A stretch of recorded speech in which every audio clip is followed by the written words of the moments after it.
again, we gather in search of the truth, dark, and mystery.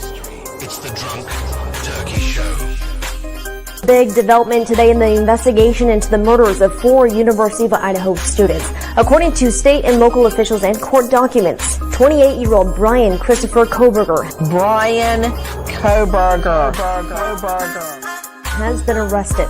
He was arrested and arraigned this morning in Pennsylvania. We have new details on what Bryan Kohberger was doing right before his arrest. Police says a tactical team burst in to arrest the Idaho murder suspect. He was in pajamas and latest gloves, stuffing trash into Ziploc bags. Hey, greetings from the year 3000. It still sucks. This is Philip J. Fry, and you're listening to the Drunken Turkey Show. Your one stop for this sort of thing. Hit that button, like and subscribe. You know what to do, just like every other podcast. Just like every other podcast. What is up, everybody? Welcome back to the DT Show. I'm Daniel, and today we got a special guest in the building. We're going to be going back into 2 cases tonight. We're going to be talking about the Karen Reed case. We're also going to be talking about the Bryan Kohberger case, and perhaps maybe some of the similarities between the 2 cases. And our guest is none other than Kevin from yellowcottagetales. This is a guy, Kevin. Welcome to the show. But I've been highly, your show comes highly recommended by a few, or quite a bit of actually, my some of the subscribers, viewers, and mods that watch the channel. And so I'm glad you could join us. Thank you. Welcome here. Thanks, Daniel. And that intro got me all pumped up, man. I'm ready to go now. That was good. That was great. I appreciate that. I have a guilty pleasure of making my intros and stuff like that. I haven't been able to do them recently. I got to create one for the Karen Reed case. But now that I get a little bit more time, I might be able to get back into the lab and fix another one up for us. But yellowcottagetales. First and foremost, before we get into anything, tell me about the name. Where does that come from? How does it work with your channel and things of that nature? So to give a little introduction to your audience, I have no relevant experience that's useful to true crime. I was not in law enforcement. I'm not a lawyer. I was never part of the court system. So I was a bar owner. I worked in the bar industry for 20 years. Worked with a lot of cops in that. We employed a lot of cops at the bar. But when I lost my business, say 10, 12 years ago, what do you want to do? Because I'm an older guy. And what are you going to do when you grow up, right? Well, I went back to something that I thought about doing when I was younger, which was to be a writer. But I never really pursued it when I was younger. And so I started trying to pursue it. But it's a really tough field to break into. And so maybe a few years ago, I started trying to launch a YouTube project, just not really sure exactly how I wanted to do it. But I had a very good friend, one of my best friends, a co-writer, Dina McKinnon down in Florida, who she has a small film company called Pale Yellow Productions. So I just said, I'm going to name it. I'm going to go with yellow and just, so I don't actually live in a little yellow cottage. But when I launched this, I hadn't even done a live. And when I first started covering Karen Reed, I did a 10-part, 12-part episode called Framed with a question mark. Mm-hmm. And I had not even done lives yet. I started doing lives maybe a couple months into that and had to just learn to get used to it and stuff like that. But and just to finish up, my approach was always that I'm going to be logical and fair and honest. And that's it. That's all I really bring to the table. I'm not bringing any special experience. I've learned a lot on the way. And maybe part of the thing that's helped me learn is knowing how ignorant I was about so many things about, I've never been to an autopsy. I don't know how that works. Forensic data. What did I know? Nothing about it. Police investigations, state police trooper murder investigations, trials. You just got to dig in and learn. But you start out from a position of, I don't know, let's learn. And that's the best way to do it as well. There's been a lot of folks who have been, and including, sometimes myself. I bring up an analogy. I'm not sure if you've ever seen the movie Jingle All the Way with Arnold Schwarzenegger and oh man, Sinbad. And there's a spot in there where Sinbad is telling Arnold that there was a conspiracy going on, and that the toy companies, there's a bunch of like they're basically bad people, and they're trying to get into the minds of kids with these commercials, this, that, and the third. And then he goes on to say, "Is I took a class in junior college, so I know what I'm talking about." And so when I hear that, that's like there's so many folks that'll come into, like, for instance, my my live chat, or even in the comment section, try to tell me, "Oh man, did you know that, you know, brass does this or has this effect, and if you do this or that?" And I'm like, "Are you a you know, physicist? Are you a part of the CSI, like, or did you watch a YouTube video while you were sitting on the can?" And so but yeah, so the report approach to have it isn't so much of, yeah, you know, I'm going to watch something small and say that I know it all, and go in there with a mind of curiosity and to learn. So that's the best approach, in my opinion. And we also know that it's the job of a defense team to create reasonable doubt. And one of the ways that they can do that is by exploiting our ignorance. So, so many examples in this Karen Reed case. You know, they made it seem like it was really suspicious that the state police towed Karen's Lexus to the Sally Port of the Canton Police Department. But once you learn how it works, that was the closest storage facility to the prosecutors in Dedham. It was, I'm sorry, the prosecutors were in Canton. So the Norfolk County DA's office is in Canton, the same town, and it's only a mile away. So naturally, you put the evidence near the prosecutors, right? As we all remember from the TV show Law and Order. And just so many examples of this. The evidence room. So Michael Proctor, the defense, and they made a big deal about this in the trial too. The evidence wasn't logged in. John's clothing, for example, wasn't logged into the state police evidence system until 6 weeks after John's death. Aha, they said. That clothing must have been in Michael Proctor's truck for 6 weeks. Maybe he took it to the laundromat, right? But no, the clothing went to the evidence room at the DA's office where the prosecutors are. But then 6 weeks later, it had to be sent to a lab for testing. And the labs are run by the state police. So that's when it enters the system. But that's just something that we in the public couldn't understand, and the defense exploits that. Yeah, no, I agree, you know, and that is definitely what the defense is trying to do. You know, I haven't, in full disclosure for everybody that's watching, I've not watched the first trial. I've watched, like, maybe perhaps, if I had to take a guess, maybe 3 hours to 3 to 5 hours total of the entire trial I've seen. I've seen some specific testimony, but I haven't seen it all. And the reason why was because, for those that are watching in and tuning in for the first time onto our show that are followers of Yellow Cottage Tale, I'm an ex-police officer. I'm an ex-law enforcement officer. So I look at things from a different perspective. What I want to do is look at the evidence without any biases, without prosecutor or defense attorney biases. And so, like, to me, if I see something on camera, I mean, that's what I see.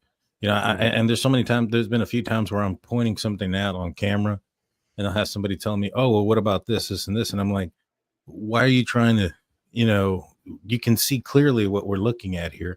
And referencing the missing tail light piece where Karen Reed is backing out of the garage. It's clearly missing. I mean, you can see it. And, you know, so to me, I prefer to look at it and then make my own mind up. So I haven't really gone into a lot of the conspiracies, but let's start off in the beginning. So this was a case where Karen Reed and her boyfriend, they go to a bar, they end up leaving. Obviously, they have some sort of argument based on the voicemails that are left behind, and his body is found in about 6 o'clock in the morning with a head wound to the back of his head. When did you start getting interested into this case? Was it immediately when this happened, or was this once the conspiracy started going on? How did you get involved in talking about it? John was killed on January 29th of 2022. I had actually just launched this channel, and it was, I don't even remember seeing this on the news, this story. Okay. And when it came on people's radar, I started getting texts from friends in law enforcement on April 18th, 2023. So over a year later. Mhm. And they were pointing me to an article by Turtle Boy. So TB Daily News. I had heard of Turtle Boy, but I had never seen him or been to his website before. And what he laid out in that article was though he didn't say it, anybody of common sense could look at it and say, this was the defense theory. This was handed to him, right? And it turns out that the theory was put forward to the court 5 or 6 days earlier in a motion to try to go after the homeowner, Brian Albert, who was a Boston police officer at the time. They had a motion to try to get his phone, and they were trying to demonstrate that probable cause to the court. And so that's when they outlined dog bites and, alleged John going up and down stairs in the house and all that stuff. So that's when we started covering it. And how long so that's when you started covering it. How long had it been since the arrest was made that occurred? Where that was the defense's theory that was coming out? Almost a year and a half. So they first arrested Karen. So John died on a Saturday, and they arrested her on a Tuesday, and she was arraigned on a Wednesday. And then after the grand jury investigation, she was arraigned a second time, and the charges were up to second degree, maybe June of that summer. And up until that point, did Karen and her defense team have a theory or a defense that she didn't hit him? Well, it's really interesting. So David Yannetti, her main lawyer, met with her initially for the first time on Wednesday, the day after she was arrested, right before the arraignment. And he outlined the state's charges. And he went into court and he said, my client had no criminal intent. He did not say my client is innocent of this crime. That's what they now say. So at the time, neither she or he had any sense that she might not have done this. But the way David Yannetti tells the story, leaving the arraignment on the way home, earlier that morning, he had got a call from a private detective not assigned to the case named Steve Scanlon, who lives in the area and who knew Brian Albert. And according to Yannetti's version of the story, while he's driving home from court, this private detective told Yannetti that John was actually killed inside the house by the homeowner and by his nephew and by a federal officer that was there at the party. So that's when they began digging into the conspiracy theory. Mm-hmm. And so there'd been some time though, and I remember the intent. I keep hearing this story of that Yannetti was out in the open somewhere, and he was saying that this was an unfortunate accident. There was no intent behind it, but there was an unfortunate accident. Yada yada yada. And to me, I was just like, you're kind of admitting that you did hit him at a certain point, not necessarily saying that you intended on hitting him, but that you did hit him. And so that was one of the things that kind of popped into my eye. And so they throw out the defenses. The defense puts out their information. How do you take it at first? Did you think that it was plausible, possible? I'm sure, the news of the detectives in that area who had staged a scene where a young lady who was groomed, they took her life and they made it seem like she took her own life. Mm-hmm. Did you think that there was something going on there at first? Yeah. So again, going back to my ignorance about things like data. So in that first article published by Turtle Boy on April 18th, he lists out pretty much most of the case that we now know as the conspiracy theory. But big part of it was Jen McCabe, who is the sister-in-law of the homeowner, Brian Albert, the cop that lived in the house there. She's at the party and with her husband. And when they go home, they give a couple other people a ride, a couple other young women who were at the party. They give them a ride home first. Then they go back to their house and they tuck their kids into bed, brush their teeth.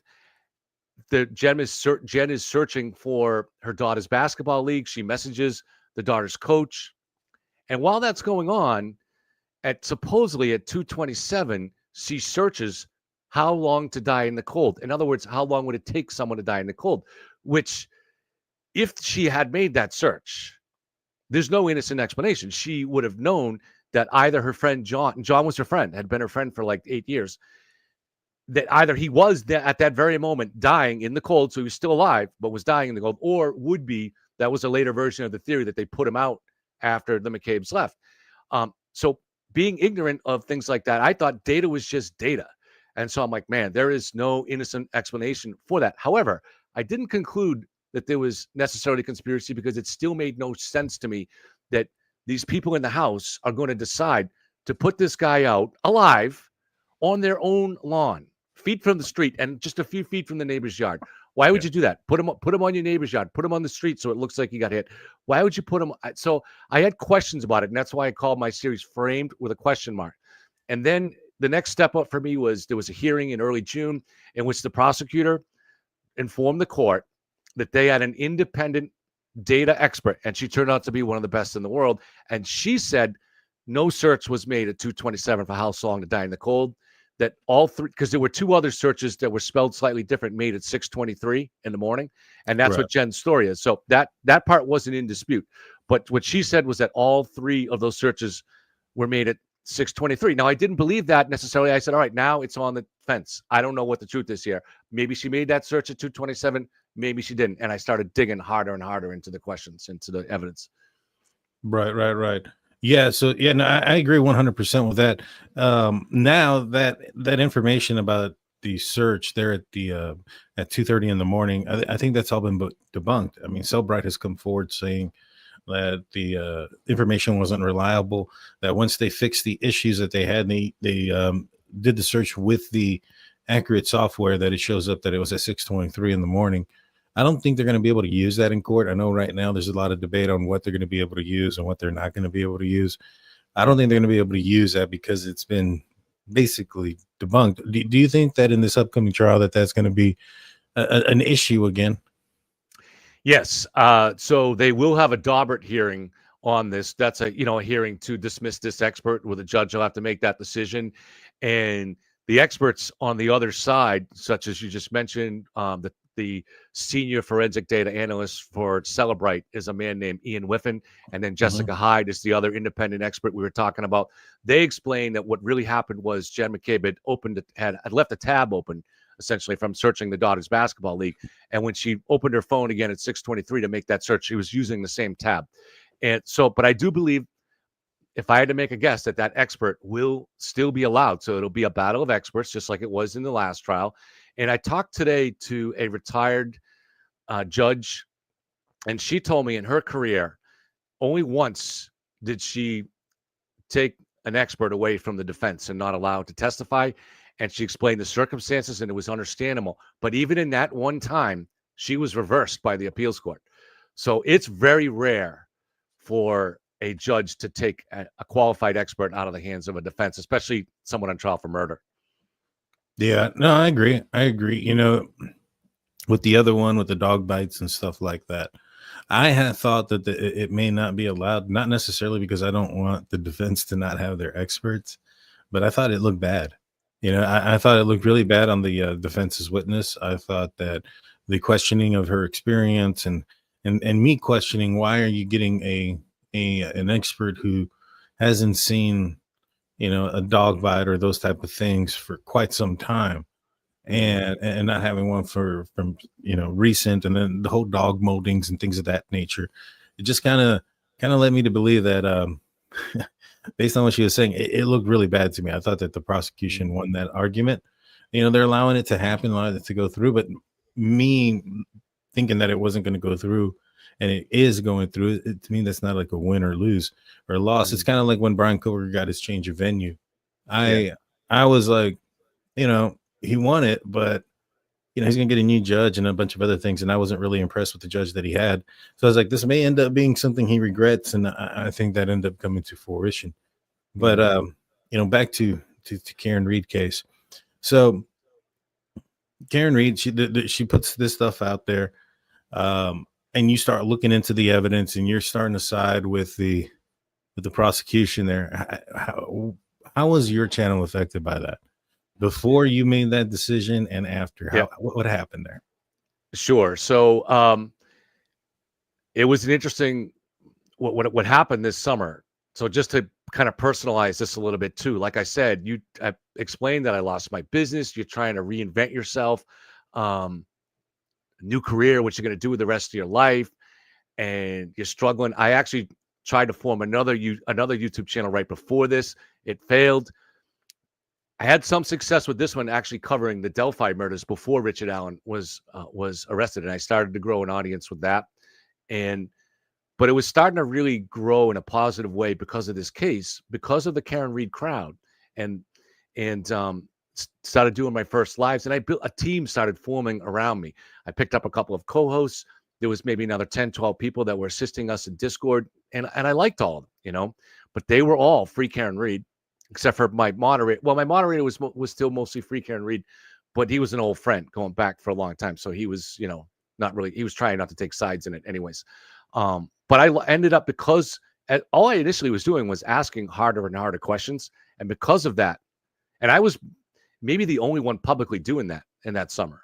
Almost no one else was. I don't really think anybody else was. And anybody that did got attacked by this mob. This mob is vicious. And I was just asking questions, and they went after me. But I'm not going to back down to a mob. And so, just as far as what finally flipped me in the case, as the summer was going by, asking those questions and being unsure about the data anymore, the theory made less and less sense to me as time went by. Right, there was certainly nowhere near sufficient motive for Trooper Proctor to risk his career, his livelihood, his freedom, to plant evidence in a murder case 16 hours after the crime. And when all it would take is anybody having a picture of that taillight showing it intact. What if Karen or her brother or her dad took a picture of it, or clear surveillance video turned up? He'd be screwed, right? So just an enormous risk to take for someone he didn't really even know. He knew Chris Albert, who was not at the party, but who was the brother of Bryan. He knew Chris Albert's. Michael Proctor's sister was friends with Chris Albert's wife and his wife's sister. That's the connection. Mm-hmm. That's a very thin connection to you're going to risk your family, your welfare, your freedom, and all of that. One thing to keep in mind in the Karen Reed case. So after I had really started flipping, what I really wanted to find out was where that Lexus was during that day before it was taken into police custody. And because one thing about this case is, so the state police found the taillight pieces that were definitively matched to her Lexus around John's body. Mm-hmm. So this is not a case of mistaken identity where someone else might have hit John and the police just got tunnel vision and got the wrong person, right? Either that evidence was planted or Karen's Lexus did it. There's no real middle ground on that. And so you got to look and see could somebody have had access to pry those pieces? So you look at where the Lexus was all day, and how could they have got to the crime scene and buried it? How were those? So those taillight pieces were found by a state police team called the CERT team, Special Emergency Response Team, and they had to come from all. They're designed to respond during blizzards and stuff. They came from all around the state. They arrived. They started arriving before 5 p.m. and they began digging formally. The seventh man to arrive from the team was at just before 5:40. The Lexus didn't pull into the garage at the Sallyport until 5:36, and the Sallyport door didn't close until 5:41. So, and the crime scene is about 5-minute drive away. They're shoved. So the main piece is found at 5:45, buried 3 feet down in the snow at street level. So for someone to plant that, for someone to swipe taillight pieces from the Sallyport, first of all, they'd need a time machine really to be able to get there in time. But somehow if they were magically to get there, race there and get there by 5:45, they'd have to bury that piece 3 feet down. And the area that the police were digging in was the size of 2 parking spaces. They were digging shoulder to shoulder. So there just was no way, there was no reasonable way to pry pieces from that taillight, hurry them to the scene, and plant them there. And once you know that, there's other evidence, and we can maybe get into it, but once you know that, and I knew that by September of 2023, you know that there's really no chance of a conspiracy here. Right.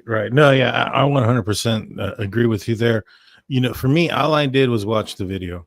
These are screenshots from that we're going to be looking at here are screenshots from the court TV airing of Karen Reed backing up, and everybody was trying to see did she hit his vehicle? Did she not hit his vehicle? Any of those things, right? But for me, I think there's other details that it'd be best to take a look at. So first and foremost, this is when she's pulling out of John O'Keefe's garage. Yeah, and as this you can 5:08. see, This is at 5:08 a.m. Yes, sir. Yes, sir. So as you can see, there's John O'Keefe's car. The ground is clear. There's nothing there's no debris on the floor, and that's when she's backing out. This is when she's moving forward, and the thing that I notice is there's nothing here. So according to the defense's theory is that she broke the tail light here. And this is as she's pulling away, so there's nothing crazy going on there. There's nothing there, but when you move forward a little bit. How much snow would you say is in the driveway there in your estimate? In this time? One, probably about maybe 2.5 inches, 3 inches. 2.5 inches? You think it's 3 inches? Okay. Yeah, I don't know. We're trying to figure out because you don't start plowing until there's 2 inches generally. And a main witness for the defense was the plow driver who claims he drove by the house a couple of times at 2:30, a couple of times at between 3:15 and 3:30. And at 3:30, he says he saw an SUV parked right in front of where the body was, which is at the edge of the property, a really strange place to park. So it's key evidence for the defense if it's reliable. But it's snowing here in this video. It's snowing hard, and it just doesn't seem to me there could have been enough snow to plow at 2:30, 3 hours earlier. But I'm curious your opinion on that. You can tell on the tire, how high it goes up on the tire. You can see where the bottom of the wheel would have been. Also, when the vehicle is pulling away, you can see some of the ground underneath of it being where the snow is being pulled up from the tire tracks. So it isn't very, very, very deep. And this is a piece that was found at where John O'Keefe's body was found, correct? Yeah. That's the main piece, the corner piece, and it was found near the curb, ground street level at 5:45. That's the first big piece they found. Do you think that's this piece? What part of that? No. It's this piece. Oh, it could be that, yeah. So this piece there is right here. This is the part that's closest. This little curve here, as you can see, there's a couple of fins here on the outside, and so this part doesn't have the fins. And when you look at the fins, this is the part that has the fins here, and that's there.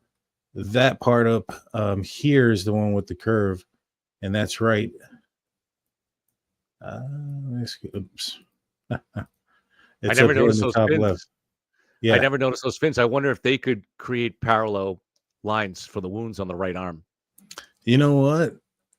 You might be onto something there because they are broken. So you would assume that because they're broken, it'd be edged. And so look at that is interesting because there is a specific distance between the two fins there. And so this piece here is closer to the middle reverse light. Yeah. And so here is the tail light. And as you can see, everybody looks over here. But right here, you can see that this is clearly clear.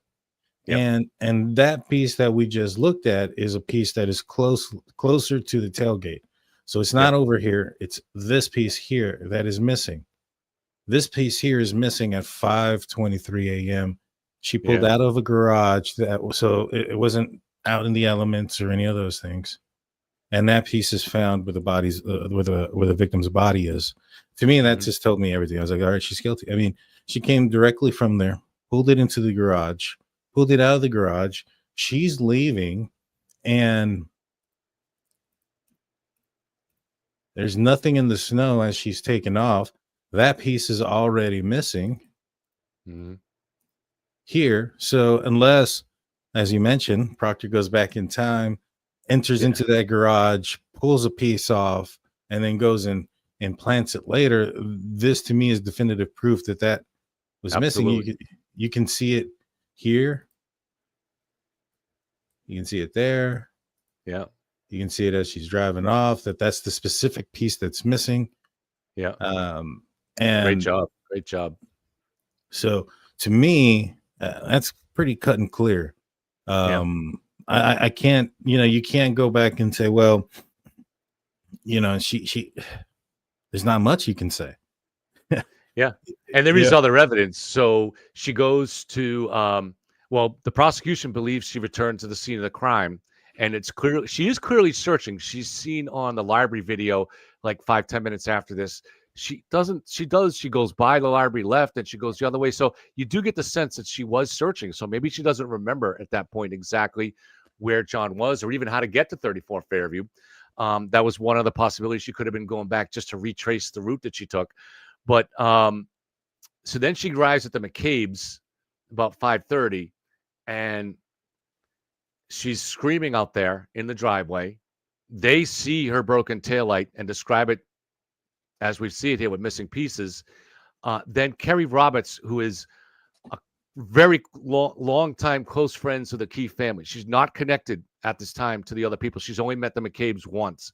So she is absolutely not even possibly a conspirator, right? She's very close to the O'Keefes. She arrives at the McCabe house to meet them there. She sees the taillight, and it's exactly as we saw it later. She was shown a picture of this in trial, and a picture from the Sally port from when it arrived, what it looked like. And the defense chose not to cross-examine her. Then something that wasn't in trial, but might be in this, it could have been used. There's a really outstanding Boston Magazine reporter named Gretchen Voss who did still to this day, the seminal work on this. And it was just all in one article in September of 2023. But she talked to Karen and her lawyers, and that audio is in discovery.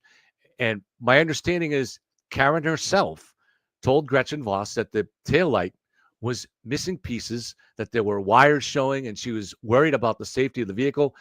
This is when she was looking at it in the driveway at 5:45, and that she took a piece out of it and dropped it in the driveway. So Karen's own words. Now, why would she tell that story? Because she didn't understand, and her lawyers obviously didn't either, that they were going to need to say that the taillight was only cracked. So in the summer of 2023, they still didn't understand that.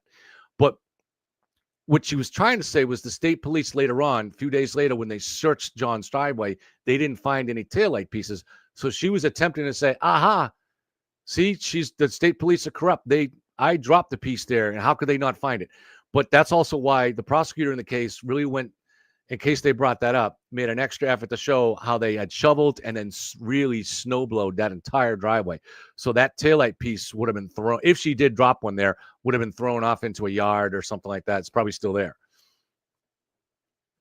Yeah, I think that, I think you're absolutely right. And then with the tail pieces too, they're not there. I think so. This was sent to me, and I wanted to show this to you as well. This was sent to me by one of my viewers, and this is from the Sally Port and from 8:25 a.m. Are you familiar with these two images? That's not from the Sally Port. That's actually there was a Canton police car that at this time in the morning showed up at John's house to do a wellness check. They didn't know who was home. There was nobody home. But this is dash cam video from early in the morning. Okay. Yeah. Yes. And you're doing a great job of zooming in on this. Unfortunately, it's not as clear as people want it to be, like in a movie. But if you really look in, especially if you compare it to the other side, you can see that it's missing those pieces. But it's partly covered by snow, so it's obscured. But yeah, that's another great image. Right, but I mean, you can see this large piece of redness right here from the interior part of the tail light.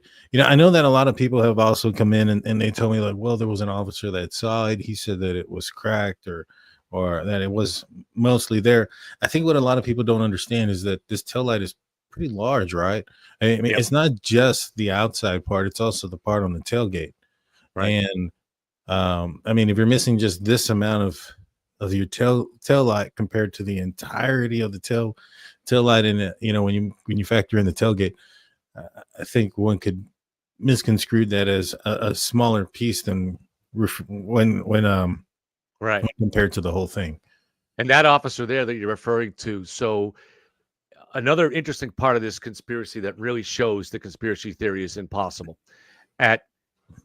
So the state troopers running the investigation, they first went to the Canton police to get an overview from the officers that responded. Their next stop was at the McCabe house because Jen McCabe was a key witness, as was Matt, and Brian Albert met them there. So they interviewed them all, and they left, I think, maybe about 11:30 a.m. Now, if there was ever a time when a conspiracy was going to be plotted out, that was it. That's when you have all the alleged conspirators right there with the troopers. All right. And if they were plotting out a conspiracy there, that was the time when they said, we're going to frame the girlfriend. You got to go get taillight pieces. Well, the car, the Lexus, was sitting in that same driveway a mile away. But the state troopers didn't go there. They went to the hospital to view the body. And that's actually, they thought Karen was there too. So they clearly were not trying to frame anybody at that point, which that would have been the time they were doing it. So, but because they did that, the Lexus, when Karen got home from the hospital, actually got away. It moved to Dighton to her parents' house. And it was about an hour drive in that weather. And it sat in the driveway there. Now, the officer you're talking about, that town in Dighton, the state police, again, did something they wouldn't do if they were part of a conspiracy. They called up ahead of time to have a Dighton cop meet them there. And so that Dighton cop did write a report of what he saw the taillight, but he's not doing a close examination of it. He just wrote damaged right taillight. And of course, it's sitting there in the driveway. There's more than 2 feet of snow. It's still snowing hard. That taillight is caked in snow. And what he testified in trial was that the taillight was largely intact, but missing pieces on the right side, which is exactly what it is. Like you just said, 75% of the taillight, that big part on the left, is intact. And you kind of got to go on the corner to see where you can see it a little bit from the back, but you really see it best from that angle that you showed on the kind of the side of the corner. Yeah. Yeah. And you can see the black line that's going through the middle of it as well. To me, I think that's a moot point. And when it comes to the conspiracy aspect of framing Karen Reed to get away with murder that they committed themselves, I really don't understand that objective, because for me, I would have thought that if that would have been the case, right, and you have experienced police detectives that are in that house that are alleged to have been, by the Free Karen Reed movement, to have been those that orchestrated this. So you have to assume that, well, not assume, but you have to know that they have quite a bit of years of experience in solving cases and stuff like that. If you're going to try to get away with something like that, you don't pin it on anybody. You say that, hey, he was hit by a hit and run driver, and we don't know who it is. The case never goes solved. It's never open. Since it's never solved, it's always open. It's never closed, and nobody can pull out anything about it, and it disappears. That's a really good. I'd never heard that point before, and that's an outstanding point, because if you do that, you don't have a defense team like you do now. So, that's a really outstanding point. Because if they had never charged Karen, then you don't have a defense team trying to dig into all this stuff. You don't have a federal investigation. None of that happens. So you're much more likely to get away with it. That's a really good point, Daniel. Yeah, and to me, I think that's the route you go. Once there's when it comes to a frame job, the only way that somebody can get away with that, or they think they can get away with that, is if there's it's a small town. It doesn't become a high priority thing, and there's no other agencies that are involved. The minute that it becomes a high profile crime and other agencies are involved, and there's a lot of eyes into those type of things, those things get drawn out pretty quickly. Just similar to the other case that was happening in the area where there was some corruption with the police department, and they were grooming a young lady who ended up having her life taken away. It's Birchmore. Yeah, exactly. And so that did happen. So I understand also why people would be hesitant when it came to the police in that area and things of that nature. But two things can be right at the same time. Trooper Proctor can be an idiot for putting out the stuff that he said, and also Karen Reed could have done this crime. And as far as what Proctor said, it's wrong. It's the wrong thing to do. It's the wrong thing to say.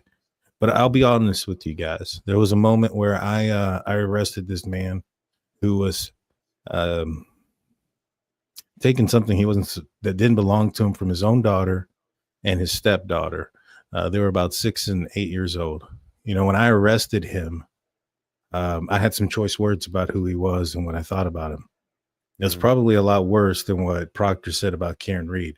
And so when you're talking about an officer who maybe perhaps this is clear cut, you have argument, you have alcohol involved, you have somebody who is obviously furious, there's voicemails and things of that nature. And then you have an accident, and you have pieces of tail light in the vicinity, and you have the other person that was angry and under the influence of alcohol has a broken tail light. It's pretty cut and dry. To me, if I had to give if I was a betting man and I had to bet everything on it, my suspicion has been that Proctor was like, all right, this is clearly this that happened here. I'm not going to put the limelight on another officer that doesn't need there to be. And when doing so, he put a freaking spotlight on it. And and it kind of spewed out of control from there based off of that. But that's kind of where I think happened here. What do you think? What are your thoughts? Yeah, I mean, it's some version of that, right? So now Michael Proctor is probably the most vetted police officer in the United States right now, because the feds went back through 5 years of his communications, found no wrongdoing. And then once those politically insensitive remarks came out during the trial, now the state decided they want to get rid of him too. So they dug back in. He's been a detective for 5 years with the state police, assigned to the Norfolk County DA's office. So this guy I'm not making an excuse for insensitive things that he said, but that's the worst that he's done in 5 years. And that's all they can find of digging. I mean, they ought to give this guy a suspension, which at this point he's been suspended since July. So that should be more than enough. They should be giving him some back pay and put him back to work. Yeah. Well, I mean, as much as I agree that he said some stupid things and those type of things, I think he's ruined his credibility. And, there's already some cases that are trying to come forward. One of the more popular ones, one of the bigger ones, it was a young lady who I think they still haven't found her body, and the husband was arrested. It was fairly obvious. I can't think of the name for the life of me. Well, Walsh, Brian there Walsh. You go. Brian Walsh. Yes, sir. They're trying to open up that case as well. And I mean, he shouldn't have said the things that he said. He shouldn't have spoken out the way he spoke. But you're absolutely right. He went through the ringer when it came to an investigation. Didn't find anything outside of those inappropriate text messages and things that he said, from what I understand. Correct? Yeah, right. So put him at work at the academy. Let him train people. He's got 5 years of experience. I mean, and he's the best way to teach people is from mistakes that we all make too, right? So I don't know. That's how I would do it. And I just want to mention too, on the Birchmore case, other than the police that groomed this young girl, including the guy that killed her and a couple of the other ones, but in terms of the investigators, there is at this point no evidence of wrongdoing or corruption on the part of the investigators. They knew something shady had gone on here, and they were trying. The Stoughton Police Department hired they put their deputy chief, I think it was a deputy chief, in charge of gave him a special assignment to look into this, and gave him a budget to hire private investigators. And the state police were cooperating with this. Those really incriminating text messages that the feds ultimately made a part of their indictment were actually uncovered by the state police. We didn't really learn that until recently. We thought maybe somehow the feds had got these themselves through the iCloud, but actually the state police had them. There was such a huge tranche of messages. I don't really know why they were having trouble getting through it. We'll have to find out. But at this point, there's no actual evidence of wrongdoing on the part of the investigators. What about Brian Higgins? He apparently, and I haven't gotten that part into the trial or into the evidence or any of those things yet. I don't know anything about it, but apparently he just, destroyed his own phone, turned in what he wanted to turn in, those type of things. What do you think about those actions? Yeah, it's like a lot of things that are made to look really weird or different when they have a more mundane explanation. So after John's arrest, now Bryan works undercover for the ATF Mhm. and has been doing this for years. So he regularly, because of that work, gets a new phone. And so he decided it's sometime in the weeks after John's death to get a new phone.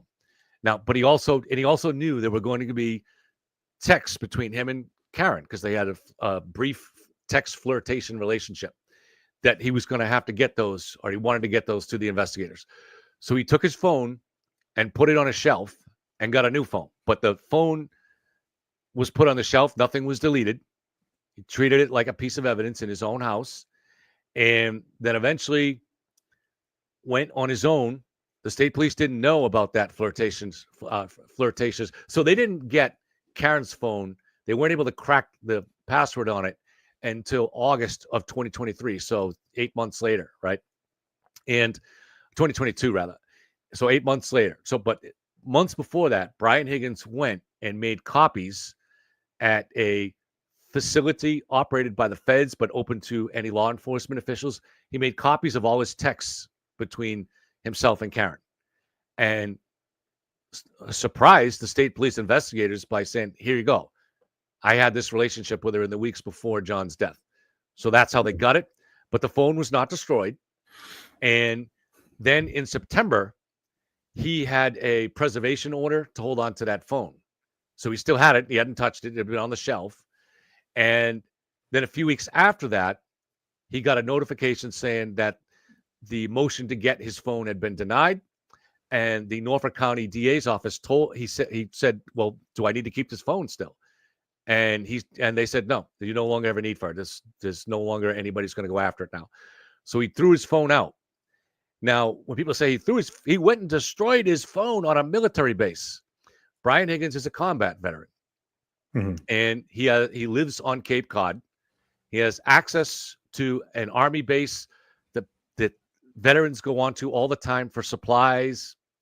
And on Cape Cod, I shouldn't say this to get him in trouble, but on Cape Cod, in these little towns, all the towns on Cape Cod, they don't have town trash pickup. So people have to pay to get rid of the trash. So he probably just went there and threw a small bag of trash out on the base.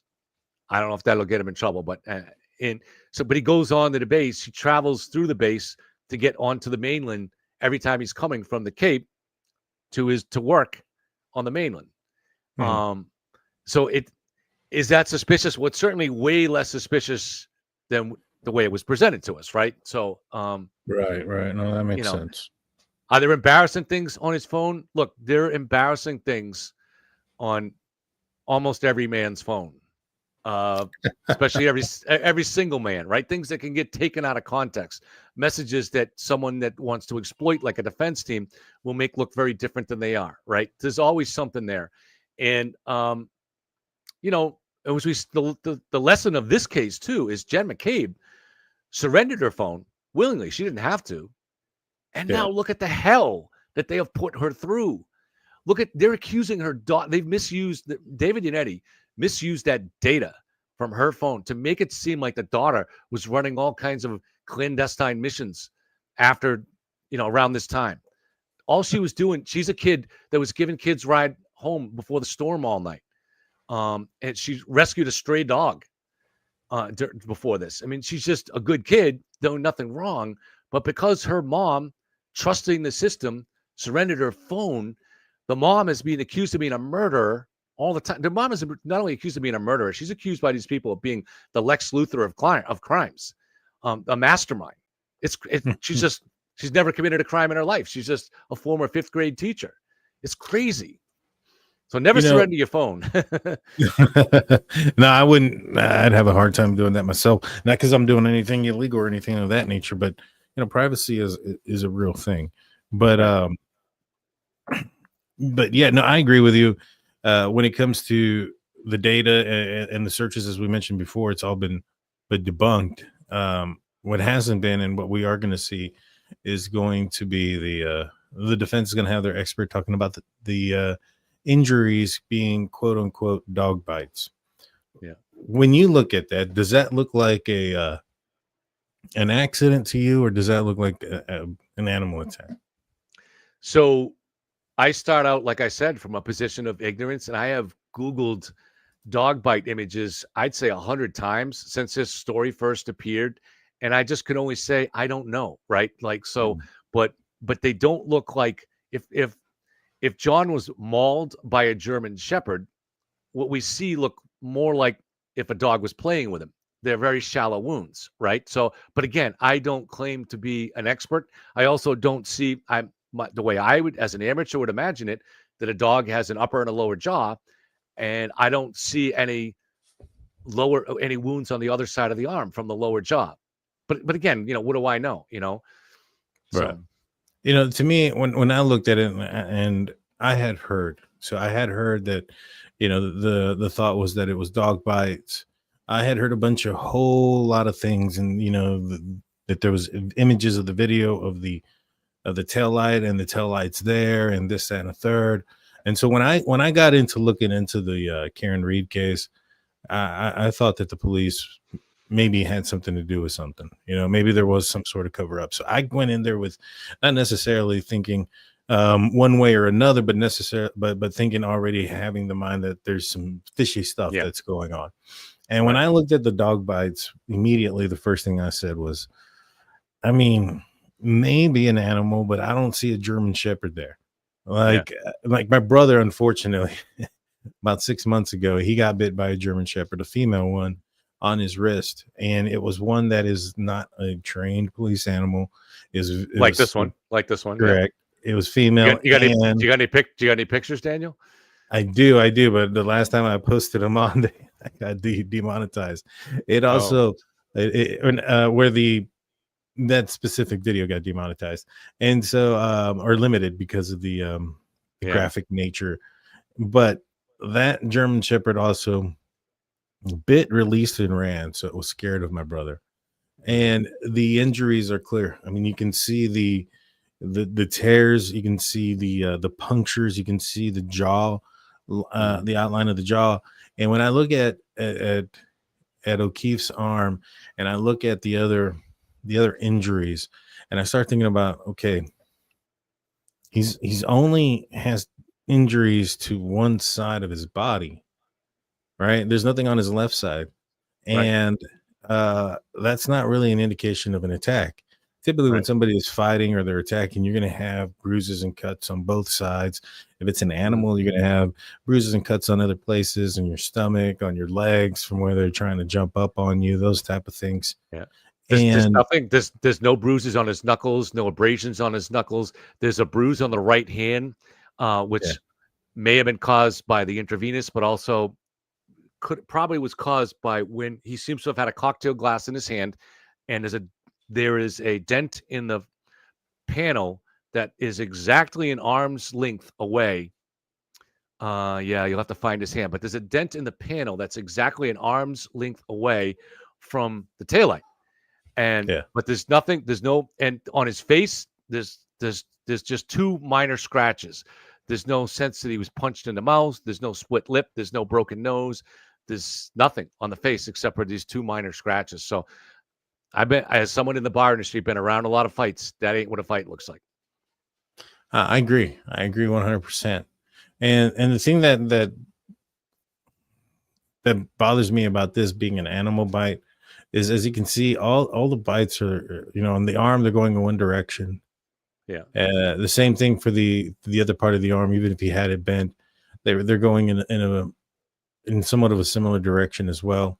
I don't see anything like crossing across of them. That's a really good point. Yeah. So like everything's just going in one direction. And it's only on the right side. And I think the conspiracy was with that hand was that he was blocking.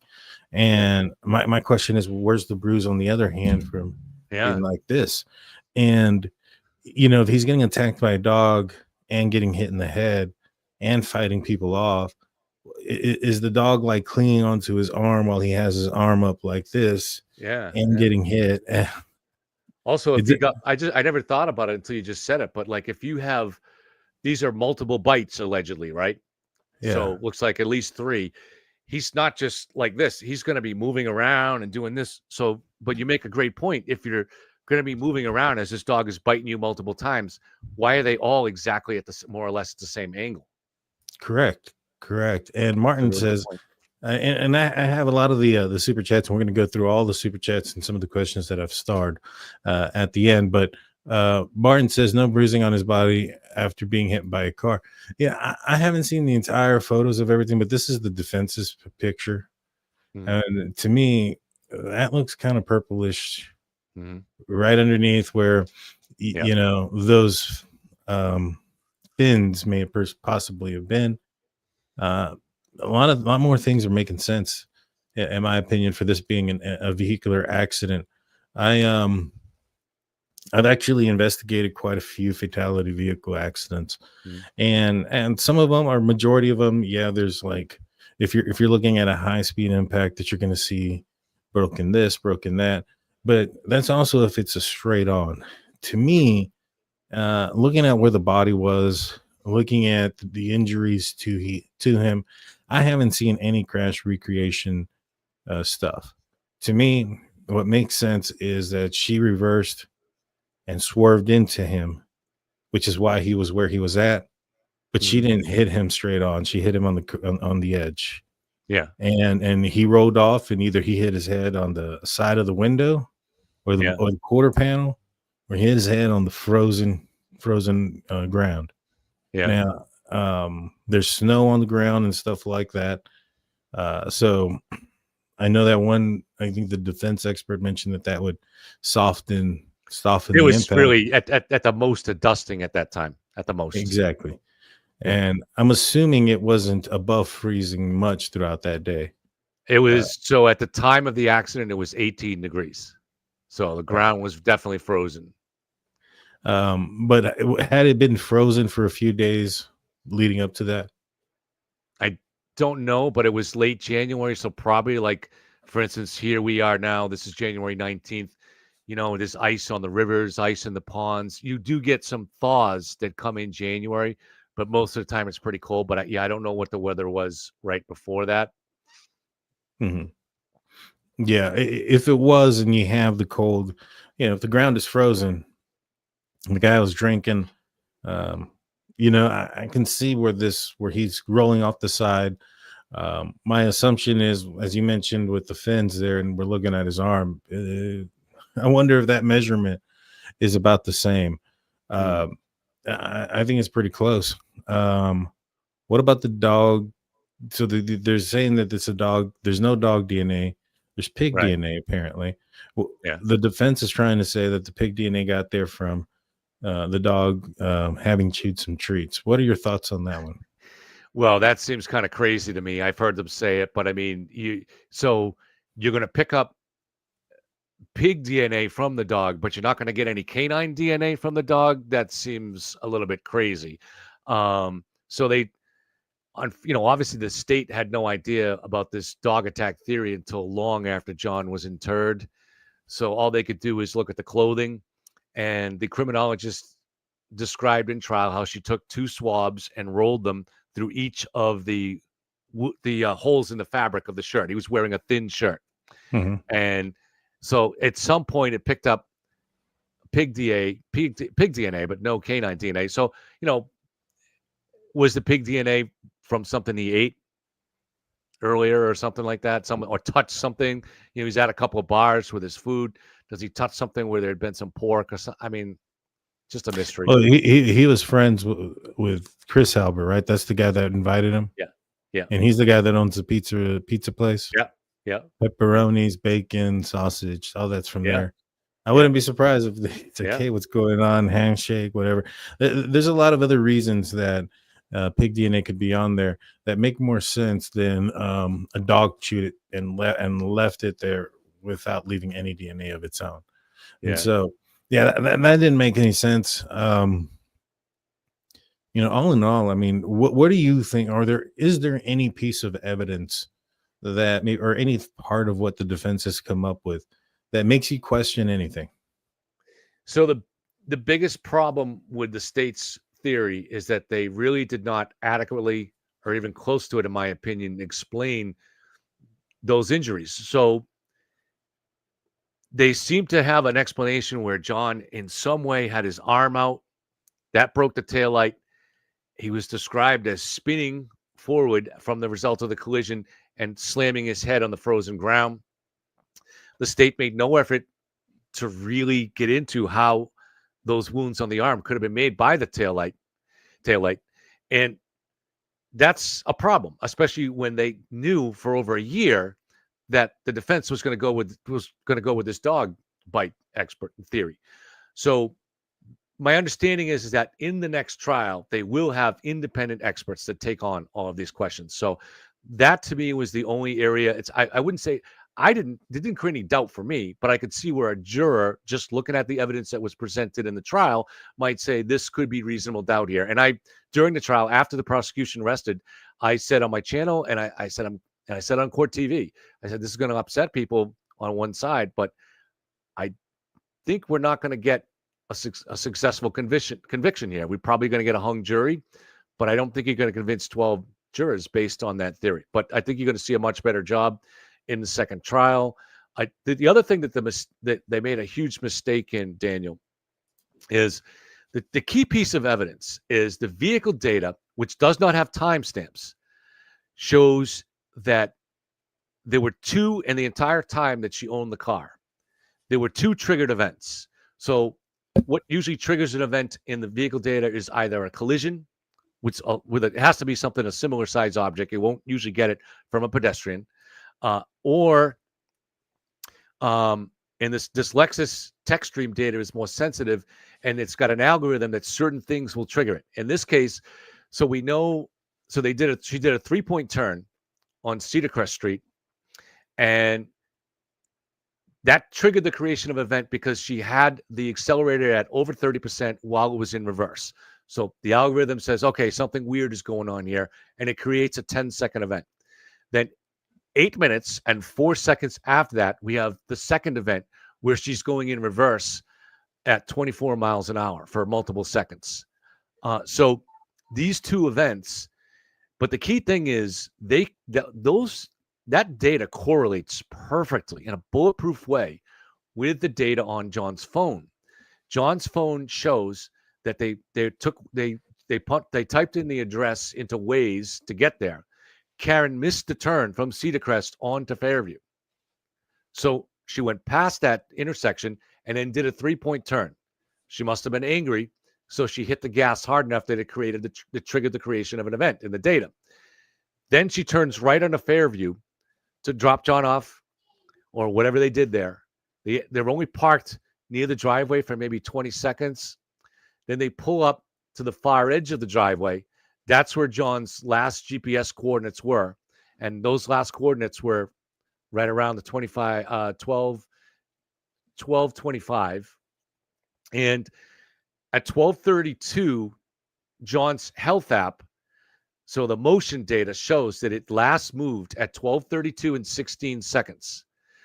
Now, we know what time they missed the turn onto Fairview, and then we know what time that she came back from the other direction and took that turn. So if you put the 3-point turn in the middle of that, that puts it at about 12:24. I would say 12:24 and 2 seconds. 8 minutes and 4 seconds after that is the beginning of the next event, and it's 4 seconds into that event where they have what is the telltale signs of a pedestrian collision. So 8 minutes and 8 seconds after the 3-point turn is when the state will say that she struck John. And that happens to be at 12:32 and say 12 seconds. So which is 6 seconds before John's phone last moves. There's no way around that. Yeah. No, that was one of the things that I'd asked first and foremost was like, was there any evidence? It's one thing to say that, oh, these people were connected. This person knew that person knew that person. Well, first and foremost, as for law enforcement, I can tell you, first responders know each other. It's not uncommon. Yeah. like we see, I used to see firefighters and paramedics and sheriff deputies and all sorts of folks all the time at scenes. You know, we collaborated together on certain things, especially with different departments and such. So it's not uncommon. It's not a weird thing for all these people to know, or loosely know at least each other. And so, for me, I never thought that was a big deal. But in order for this conspiracy to work, they would have also have had to have gotten those first responders involved. And so, were they aware of this beforehand? Were they in on the plot? Were they brought in afterwards after some sort of Illuminati type of what do you call it, to get them into the club? So I don't know. I don't know what's going on when it comes to that. But to me, I didn't see that. The only other things about that were curious is the collection of the evidence. I think that's a problem, to be honest with you. That would be, for me, if there's a problem in this case, any which way, it may be the collection of the evidence using the cups and the paper bags. What are your thoughts on those? Sure. So the way police investigations work in this state, for any unattended death, so a murder or hit and run or whatever, any unattended death, the state police automatically head that investigation, but it's done in cooperation, in partnership with the local police. Now, I'm talking about any of the smaller towns. Boston has their own homicide, and a couple other cities, Worcester and Springfield, do too. But in a town like Canton, this was automatically going to be run by the state police. However, the first responders there are the Canton police. Now, once John is pronounced dead, and really they knew when they took John away, he was not going to make it. But so they knew the state police would be heading this. However, it's in the early stages of a blizzard. So they know that some of this evidence is perishable and it's going to be gone before the state police can really get in there. So they see some blood on the snow, and they just don't have evidence bags. They probably don't even have training for this, but they're just not equipped. So they have a choice: somehow find a way to preserve this or let it be lost forever. And so what they did was, somebody, I don't know if it was a neighbor or another trooper, I've heard different, not a trooper, but a police officer. Anyways, they found these K cups, party cups, and they put it in that. And then in addition, the other thing they did that actually I think was brilliant. Once I saw this in trial, I think it was brilliant. They took a leaf blower and gently melted the snow around where John was found in order to get a look at the evidence. But the reason it was brilliant was because they had somebody film it while they did it. And so you got a sense of what layer that blood was. Because by the time they're doing it, there's probably like 6 inches of snow, but there's going to be another, more than a foot that's going to fall. And so giving a sense of, without them doing that, you would never have any of that evidence. So I think the Canton police actually, and then another thing that shows there too, if the Canton police are in this mode of, okay, we got to look if police are trying to look the other way on something. So you get to an accident scene and the guy's been drinking and he's hit a telephone pole. All right. Nobody's dead. But he's done damage. But he knows the cops. And so they want to look the other way. What are they going to do? They're looking the other way. They don't want to, they're not planting evidence, but they don't want to find something. If these guys were in look the other way mode, they wouldn't be doing all that extra effort of trying to collect the blood in solo cups and doing the leaf blower. So if there was any cover up going on, they wouldn't be doing anything. These were motivated cops. Yeah, I agree. The leaf blower thing I thought was also something that wasn't a big deal. I didn't understand why the big argument for that. When it came to the collection of the evidence, I don't know how true it is, but I had read somewhere that the neighbor was Canton, like one of the brass, like either a lieutenant, captain, chief, assistant, something to that nature of the Canton Police Department, and that they used his. And so that made me feel a little bit better, because at the end of the day, collecting some of those things, whether it's a weapon or whatever the case may be, the evidence bags are usually paper bags. The evidence boxes are just cardboard boxes that say evidence on them. There's nothing special about them. But I would assume that they are kind of cleaned out in the area so you don't contaminate things or cross-contaminate some stuff. And I'm hoping that something similar to that was done, just kind of spray some bleach or something in there before they tried to collect anything. But at the end, did any of that evidence, was it used in trial? No. Like, No, because and it was a mistake made by the troopers, I guess, or a little bit of maybe a little bit of sloppiness where so that evidence was collected by the Canton police and stored at the Canton police station. And so when the state police got back there at 5:30ish or a little bit after that with the Lexus, now they've got to get together their evidence and bring it to the DA's office a mile away. So that's when they bring out the bag that has those cups in it. And it's so the bag is open and they take pictures of it and it's only feet away from the Lexus. So it does open the possibility of contamination, right? Or at least I don't know how real that possibility is, but at least creates that suggestion. But that that blood was not tested because by then, the only reason you would collect that blood at that original crime scene is if you thought maybe it was from a guy that was in a fight or someone that was in a fight with John. If you think it's John's blood, there's no reason to collect it because you got plenty of John's blood inside his body to get to test. So by then they knew that it was a hit and run and they knew that blood was John's. So there was no reason to test it. Understood. Yeah, no, that makes sense. That does make sense. You know, what do you think about so this is a new prosecutor, right? That's joined. Yeah. Yes. The other prosecutor is still on the team. They brought in I think a somewhat famous private defense lawyer who must have been earlier in his career a prosecutor, but they've brought him in to prosecute this case. Yeah. His name is Hank Brennan. He famously represented Whitey Bulger. Nice. And what do you think about him? So everything I've heard is that he's brilliant. We'll have to see in the trial. The first chance we got to see him with a witness was with these Daubert hearings. And the first Daubert hearing, they ran out of time, so we didn't get to see too much. But in the second Daubert hearing with Dr. Russell, the dog bite expert, we saw that when he wants to, he can be a bulldog. And he's extremely thorough. He's going to make sure everything is clear and get to the bottom of everything. And so I think he's going to be very, very effective. And he also has the advantage of building on the extensive work that was done. So the last trial, Prosecutor Lally, there are a lot of things that I think were not done well, but it was an enormous trial. It went 30 days with tons of witnesses. He had to do a tremendous amount of work to master things like wall files and things that SQLite, things to do with data and forensic data. He did a lot of work and he did a great job debunking the conspiracy theory, but they didn't do a good job proving their own case. So they'll get to just build on that. And he's still on the team. So I think it's a good team going into April. I think so too. It sounds, I didn't see a lot of the first one. Like I mentioned before, I didn't see anything wrong with the last prosecutor.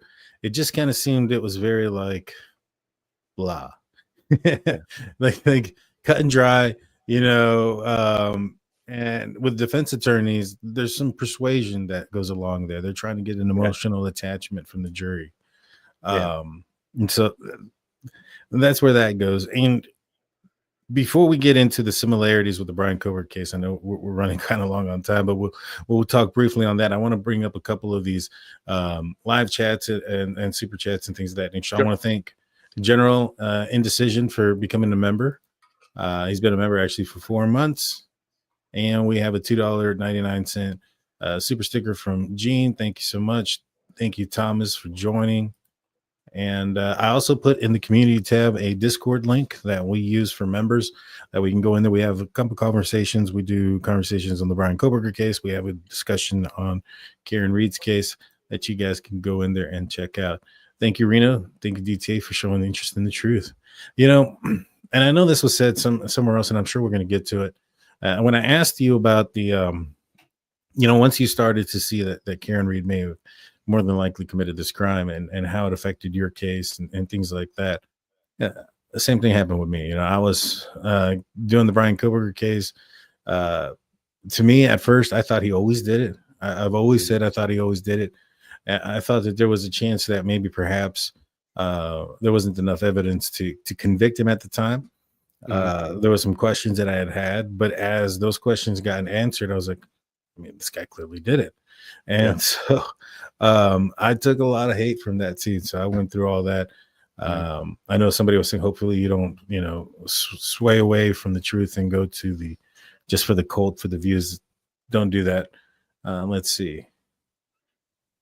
Alrighty, we're arena. So then we're at here. Wade comes in saying, Kevin, it's totally normal for the cops not to knock on the door of the house that the dead body is found on its lawn. Is that true?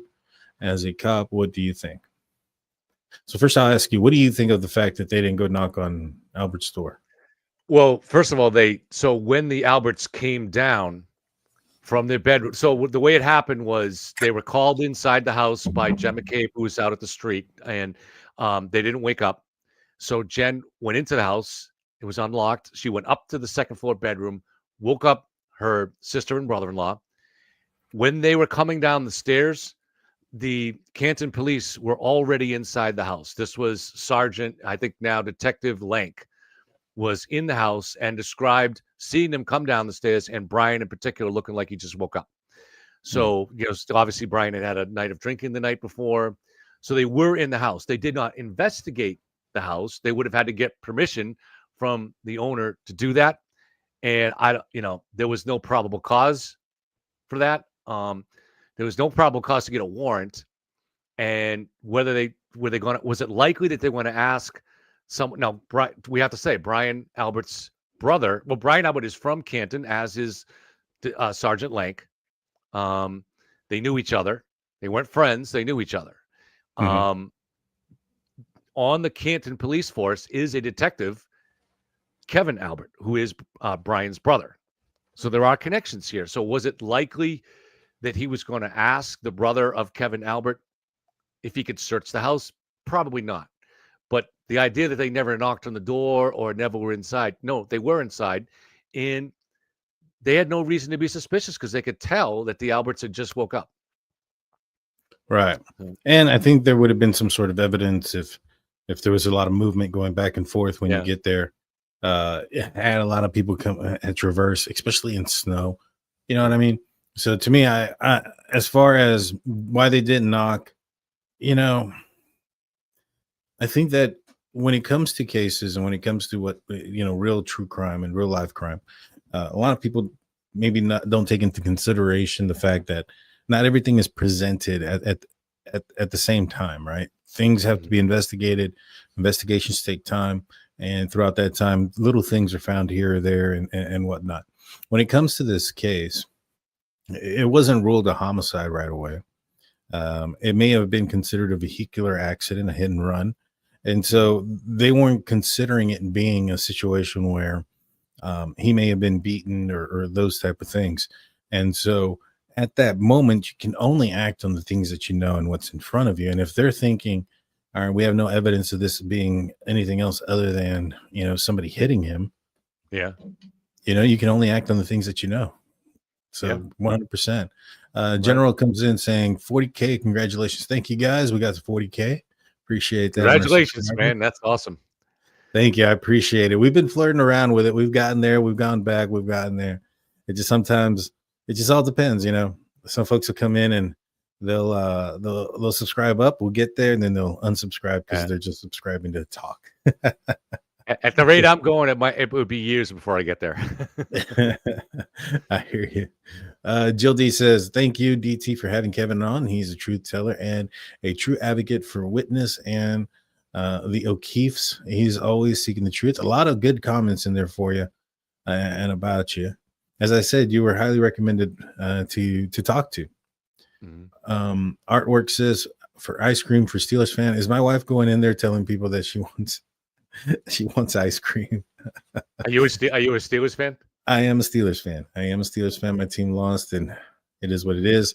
Yeah. But lost 6 in a row going down the stretch there. But yeah, they are the model organization in the NFL that's managed to maintain greatness through only a handful of coaches. They keep the same coaches, but through multiple quarterbacks, multiple generations. So they are the model organization, definitely. Yeah, we just got to get a little bit further than where we've been for the last, I don't know how many years. Yeah, to solve the quarterback problem. Well, I'm hoping that happens next year with Archie Manning, but we'll see. Sally Mae comes in, becoming a new member. Thank you, Sally. A Steelers fan gifted 5 DT show memberships. We have another member with Chick FTB. Let's see. I did put in the Discord link into our community. Kevin is our mouthpiece for reporting the truth. KR has destroyed so many innocent people's lives. Thank you. You know, have you watched all the interviews that she's done? Yep. You know, I did a video where we put all 3 of them together and we're listening to it. You know, there's very little of nothing at all about, you know, what she's going to do after trial or whatever when it comes to John. Like, she doesn't ever talk about John and truth or justice. Like, if she truly believed that somebody else committed this crime, you know, she doesn't talk about those things. She doesn't get very emotional when it comes to John. There was a situation where she was talking about her clothing and why she gets a suit, because she has to look professional like her attorneys, and then her suit just, or her outfit, it just came from the tailors because her mom thinks that, you know, the sleeves that are too long are not appropriate. And she starts to cry there. I mean, that's a true emotion and feelings. That's the first emotion I've seen like that. Yep, in that interview, talking about her mom and talking about John's nephew and niece, I think. Yeah. She brought up one moment about John's nephew, but you know, she brings out the real emotion there. To me, to the point where I thought that her mom had passed away. You know, I thought she hasn't, right? No. She's okay. I just want to make sure that's the case, because I was like, oh man, her mom passed away throughout all this, because just of her reaction. But never once have I seen something like that towards John, or, you know, finding out the truth. I mean, she even went as far as saying a couple of different things, like they never talked about marriage or whatever, and then also that they were never going to leave each other. What do you think about when she said that the first time she said that she looked down as he was approaching the door and never saw anything after that, and the second time she says she saw him crossing the threshold? What do you think about those inconsistencies? Clearly, that part of her story is evolving. She never said anything like that in her initial interviews. And, you know, a big part of her story that she said before the trial, and some of this didn't air until after the trial. But for instance, she said that she initially told the troopers that she had no intention of going in there. Grown-ass woman doesn't go to a after-hours party, and she had an upset stomach and blah, blah, blah. But then, now she's in one of the recent ones. She says that she was waiting outside to see if John was kind of give her the thumbs up. It's okay to come in, right? And while she's out there, she says she's repeatedly calling and texting John. But she's not going to say that now, because the records came out in the trial and that didn't happen. She was home by 12:36 to John's house. And the first text comes, I forget the exact time, but it's in the 1250s, like say 1254 or something like that. So she absolutely was not texting him from the street if she was at any time in that period. Wow. And the first phone call comes at 12:32, and she does. So it looks like she left at 12:31, 12:32, and then just kept repeatedly hitting send. So like a couple of times a minute for the ride home to try to call him. So, but the phone evidence disputes her testimony, or at least what was her testimony. Huh. Yeah, that's interesting. I didn't know that wasn't the case. Did they not use any of this interview stuff in the trial before? Like the contradictions or what seemed to be lies and certain things that she's saying? So they weren't able to get the footage. You have to get the unedited footage from the TV interviews, because it's edited, so you can't just present what we saw on TV in the trial. And excuse me. So before the first trial, these TV companies were out of state, so there's a process where you have to get first a motion in this state granted, and then there's a request process to. They weren't able to get it. They're trying to get it for this trial. I'm not sure if they've succeeded. I don't know. So that's interesting. I hope they do. I hope they do, because I mean, if they get the unedited version of it, I'm assuming the defense is also going to have the unedited version, so they can put up their side if there's a clear, you know, Right. judgment or understanding of what she is saying. RL Right. says, we know you have more to watch, but we can't say thank you enough for being reasonable and hope you can continue and not let the cult scare you off. They don't scare me. I've had a lot of people message me and email me about a bunch of things, and I'm just like, But there's a reason why she says that, because that has been the history of this case. And they, for instance, Surviving the Survivor, Mhm. they messaged me back in, I think it was May, and they said, we've been trying to get in touch with you for a month. We'd really like you to come on the show. And I said, sure. So they had me scheduled to go on. Now, this was a day of trial, but I think the trial ended that day at 12. So I was going to go on at 3 or 4. I get a message an hour before the show saying, we're very sorry, but we're going to have to reschedule. I was supposed to go on with 2 lawyers. We're going to have to reschedule this because we're covering another topic that we forgot we meant to cover, but we'll get back to you. They never got back to me. wow. And I know that what happened was a lot of Karen Reed people were messaging them and saying, you can't have that guy on your channel. And this is what they do. They try to keep me off other shows. And they don't want the truth out there. They don't want anybody talking about, I just talk about evidence. I'm not reporting anything false. I give the evidence that's in the documents or that was in the trial. And yes, I put it together and make an argument with them, but I'm not presenting any fake evidence. So there is a mob out there, and I'm not sure if you've seen it yet, if they're getting back to you, but you will. No, yeah, I've heard of a few already. The one thing that they've done in the videos that I've sent out or put out there, like for instance, when I broke down the tail light incident, I did a video of it. I put it out there, and in that video, I said, "Hey, I'm starting out talking about this case. This case wasn't explained and put out there in trial in 15 minutes to an hour. Yeah. So I'm not going to be able to put everything there. You have your comments or whatever, just comment on this specific topic that we're talking about. I don't want to hear about dog bites or this or that. We're talking about the taillight." And sure enough, people just talking about, oh, well, you say this, but this, and this. And I'm just like, well, what do you think about this fact that the taillight is missing at that time already? And so I hear it. But, at the end of the day. Well, that's okay, because those are just factual arguments about the evidence. That's right. Good. As long as they're not trying to smear you, take you down, which they do that too. Yeah, well, I've had other channels do that with the Bryan Kohberger case with the quote unquote pro burgers. They've come after me quite a bit. There's no way a Steelers fan is going to back down to a internet mob. There is no way. Not at all. The Zigzag comes in with a $20 super chat saying, thank you again. Thank you all of you guys for that have donated. So glad you two are collaborating. Woohoo. Thank you. Robert P comes in with a $2 super sticker. Nicole says, thank you for standing for truth and the O'Keefe family. Thank you. Maureen says, thanks, Daniel, for seeing it 100%. Glad you and Kevin. And our main man is doing a pro duo, no nonsense, Paramount. Sounds good. Karen Reed is good. I agree. At this point, I haven't seen everything. I haven't seen anything that tells me different. So, but right now, at this point, I think she is. Daniel, can you can you ask Kevin on his thoughts on the Idaho case, please, if you have time? Great chat tonight.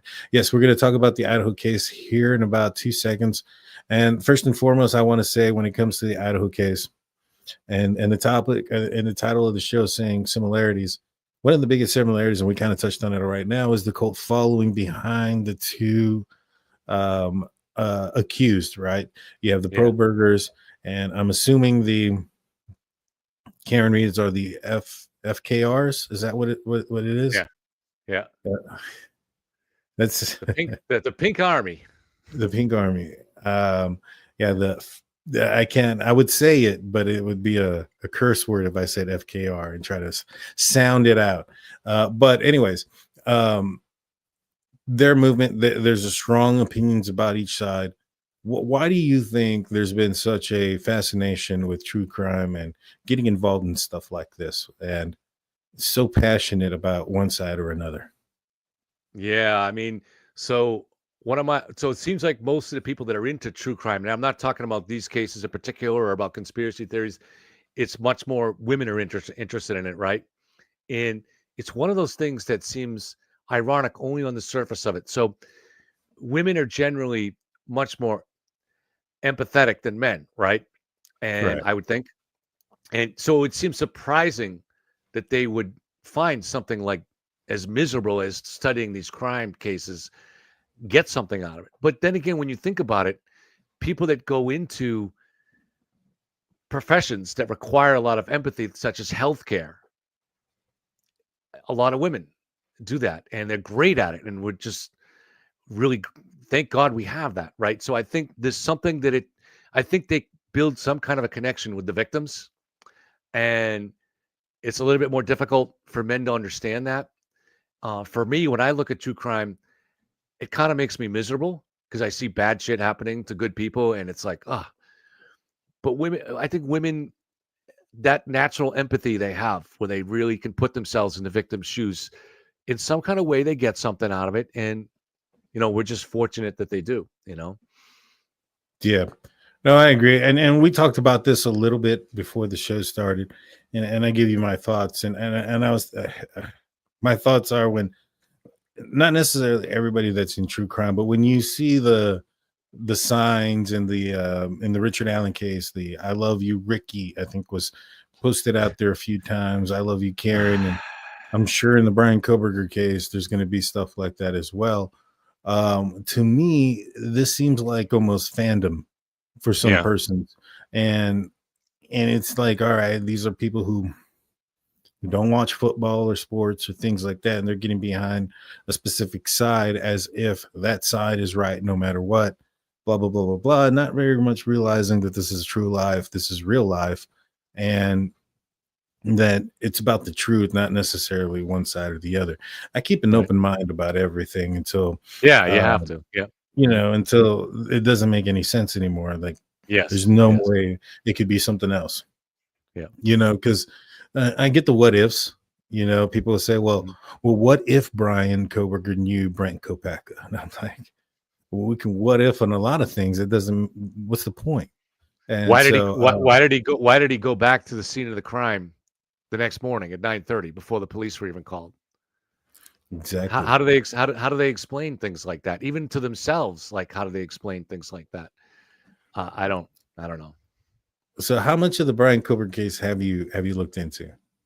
So it's been a while since I looked into it. So I did a series on my channel before the arrest of Bryan Kohberger, and so to me, what I looked at, 4 people killed, but 2 survivors in the house. I thought at the time that the 2 survivors were on the first floor, and so to me, it had all the hallmarks of someone.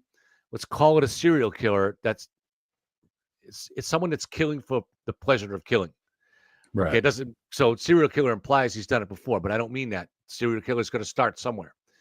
But that's, to me, I looked at that evidence and said, why would you kill 4 separate people like that? Yeah. And then when the evidence emerged, and like I said, it's been a while since I looked at it, but my impression was the police did an outstanding job investigating that. I don't think the spokesman for the police did a good job in the first week, but other statements that he made to the public. But other than that, I think the combined police force there did truly outstanding work. And but I remember they found the DNA on the hand, the sheath of the knife that was there. But to me, if you want to consider the possibility that things like that are planted, but when you look at things like the phone that he's getting in the car and he's on his way there, but then turns his phone off, he's smart enough to know that, right? And then the next morning he forgets to turn it off, so he's there right out front. There's no reason to be at that location if he's not connected to the crimes. And what else was there? They got a partial make on his car. Did they get a partial license plate, Daniel? No, what they got was some video of them, so of the car, and they were able to basically say that the vehicle that is in the video is basically a 2011 to 2016 Hyundai Elantra. He drove a 14. To me, there was questions because the PCA was written a little bit weird. I'll be honest. It was a little bit weird. I had to read it a couple of times to understand it myself. But in the end, it felt like it was pretty airtight. What ended up happening is or how they ended up finding him was through an IGG.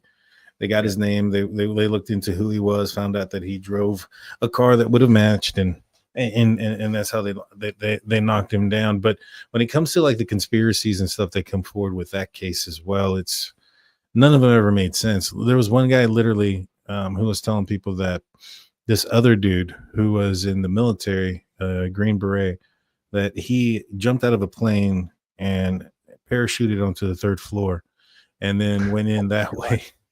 And like he had 250,000 people watch this. And I was just, my mind was blown at some of the theories. But yeah, the way they caught him was he had his phone with him. He ended up either turning it off or putting it in airplane mode. He left a knife sheath that left some DNA on it. And the car that they found was it was just some video from the area.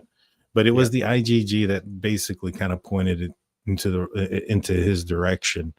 And they also didn't they observe him a lot when he was back at home in Pennsylvania, really cleaning the hell out of that car and taking extra efforts to dispose of unusual. And didn't he get rid of some of the garbage in a neighbor's garbage or something? It's been a while since I looked at this, so I probably have some of that wrong. But yeah, no, he.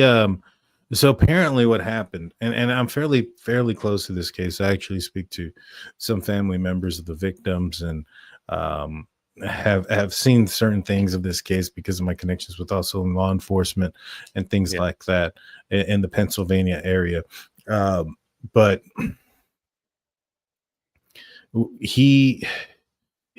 from what I understand is the FBI figured out who he was fairly quickly with the DNA. They did a IGG thing where they were able to do a family tree, pin back to him. They knew who he was. They were watching him for a while. They watched him travel to, or they saw him, or at least observing him in Pennsylvania. The one thing that I do know for a fact, because I know that there was a lot of questions on whether they saw him cleaning it or not, that has been rumored and speculated. But one of the things that we do know is that his car was located in the garage of his parents' home, where there's some pictures and stuff there of his parents' home. Their parents' cars are parked outside. Now, this is a Hyundai. This isn't a Lexus. This isn't a Mercedes that you're going to want to try to protect. And I don't understand why they would have put his car in the garage and taken theirs and left theirs in the elements. So I didn't know. So do you take from that the parents knew? I think that they may have been suspicious. Okay. And there's been a lot of speculation that they were. I've interviewed Howard Bloom, who was an author for the airmail articles, and he also wrote for New York Times. And he actually went out there and he interviewed a bunch of other people too, and they kind of told him the same thing, that that they knew who he was ahead of time, and that he wrote a book. And in that book, he writes that he made contact. Well, he alludes that his sources are like friends and family members of the Kohberger family. And they talk about this trip that Bryan Kohberger's dad took with him to go back from Idaho back to Pennsylvania. And on that trip, he begins to suspect Bryan Kohberger may have done something. He's arguing. He wants to go on this weird trip. His family members are also suspicious of him. And he got this information from law enforcement and family and friends of Bryan Kohberger's family. So take that for what it is. He also, when he got arrested, asked if anybody else got arrested. His dad just went on a trip with him long distance. But if he had some sort of thought that he had committed the crime, why put it in the garage like that? Why hide it? It's not like that car also wasn't accustomed to snow. It was in Idaho, not in Florida. And you get what I'm saying? Did he have any wounds on his hands, or was there too much time where they could have healed? Or I don't think he had any wounds. And here's the reason. So when you mentioned that there was a serial killer thing, I'm very in depth with details. We hear that there's or we see in the PCA that there's a camera that has audio, and you hear whimpers, a thud, some voices, and a dog barking. What you don't hear is the sounds of screaming, kicking. You don't hear anybody that is enraged. You don't hear the sound of somebody yelling and screaming and cursing at people. You hear none of those things. And so in my opinion, what you have there based on that is somebody methodically going in there and taking out, who he wants to and needs to during that time. And so because of that tells me this was a throat kill. There's been a lot of speculation. This could have been some frat dude who was on steroids, who was willing to fight one of the victims at a party. And yet at the same time, while he's road raging and drunk, he drives around the property 3 times before he enters quietly while raging. And it doesn't make any sense. Neither does that make sense for anybody that was under the influence of alcohol. When it comes to the DNA that was found, the only thing found was the DNA on the knife sheath. And the reason why I believe that is because that is what was used to tie down Bryan Kohberger. He had DNA underneath the fingernails or on the back of hand or something like that, whether it was somewhere where you would expect to see a defensive wound or those type of things, that would have been used. The fact that they're using the touch DNA, the transfer DNA, tells me whoever did this did a lot of planning to ensure that their DNA didn't get left behind. Very little of DNA got left behind. So when it comes to a crime, you have means, motive, and opportunity. The means aspect isn't just the fact that can this guy physically do this? It's also, can this guy complete this crime in the manner that this crime was committed? You would have assumed that that's somebody in forensics and things of that nature. You're not going to have some guy who's drunk and love rage or another person who's on roids be able to commit a crime like this and do so without leaving very little DNA behind. So you have him as a criminal justice major who has done some classes in forensics at the University of DeSales. That ties all that in for me as this is a thrill kill. You find out that he has some Reddit posts wanting to get in contact with ex-cons who have committed violent crimes, and he wants to know about their emotions and what they felt like and what it feel like to do what they did during the commission of their crimes. So it all kind of just boils down into, it's just pretty obvious who it is. His DNA is there. A vehicle matching his down to the missing front license plate is captured outside. His phone is off during that specific time. He himself has admitted, because he's on camera and because he took his phone with him, that he was out and about that night by himself. To me, with the Bryan Kohberger case, it's clear. There's no other way that it could be anybody else. Right. So do you think that he wore gloves and had probably cleaned the knife beforehand, but just didn't quite clean it well enough? And why did the knife sheath get left behind? Was that just a heat of the moment thing, or was it a signature thing? First, I think that he didn't plan on leaving the knife sheath behind. These recent documents that were dropped out by the defense referencing the prosecution's witnesses that they plan to testify in trial talk about fingerprints or having a fingerprint expert. So if you have an expert for the prosecution who's going to testify against Bryan Kohberger, it's probably going to be against him and not something that's favorable for him. So I'm assuming maybe if he didn't plan on leaving the knife sheath behind, there's the possibility on what do we know he did touch without gloves that we know for a fact, and that was the knife sheath because touch DNA was left on it. And so is there possible that there's also some partial fingerprints? I think so. As far as what he may have wore that night, there was a receipt and a tag attached to it, one of the tags that goes to the back of the collar, for a Dickies jumpsuit in his apartment that can't be found. It can't be found. Also, they have found a receipt for the K-bar knife, from what I understand. A K-bar knife that can't be found. Yeah, that's interesting. Yeah, and so all these things. Do you think he was targeting? This is probably a little more speculative, but do you think he was targeting somebody or any of them in particular? Do you think he had a motive beyond? Did something go bad, like where he was friendly to her as she was a waitress, and without even her being aware that she offended him, he took it the wrong way, or was it just part of his? He had fantasized about killing for a long time. To me, I think that this is obviously 100% speculative.